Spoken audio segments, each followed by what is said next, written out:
Exam రాసేసిన తర్వాత ఇంటికి వచ్చి క్వశ్చన్ పేపర్ అంతా మళ్ళీ క్రాస్ చెక్ చేసి దీనికి 2 మార్కులు, దీనికి 1/2 మార్కు, దీనికి 4 మార్కులు అని లెక్క వేసుకున్న తర్వాత 94 వచ్చాయి అనుకోండి, దానికి 1 మార్కు కూడా తగ్గకూడదు.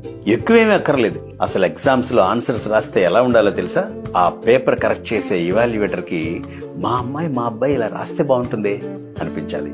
మనం రాసిన ఆన్సర్స్, ఆ హ్యాండ్ రైటింగ్ చూస్తే ఎలా అనిపించాలంటే, వీడికి ఎవరికో ఈ సబ్జెక్ట్ అంటే చాలా ఇష్టం అలా ఉంది, ఈ స్టూడెంట్ ఎవరికో లైఫ్ లో చాలా పెద్ద పెద్ద గోల్స్ ఉన్నట్టున్నాయే అనిపించాలి. ఆ సబ్జెక్ట్ టీచరే ఆ పేపర్ ని ఇవాల్యుయేట్ చేస్తాడు కాబట్టి ప్రపంచంలో ఏ టీచర్ కైనా సరే ఆ సబ్జెక్ట్ అంటే వాళ్ళ మాలిన ప్రేమ ఉంటుంది. అదే సబ్జెక్ట్ ని మీరు మంచి కంటెంట్ తో, మంచి హ్యాండ్ రైటింగ్ తో రాస్తే ఏమనిపిస్తుందంటే, ఓహో నా ఫేవరెట్ సబ్జెక్టే ఈ స్టూడెంట్ కూడా ఫేవరెట్ సబ్జెక్ట్ లా ఉందే అనిపిస్తుంది.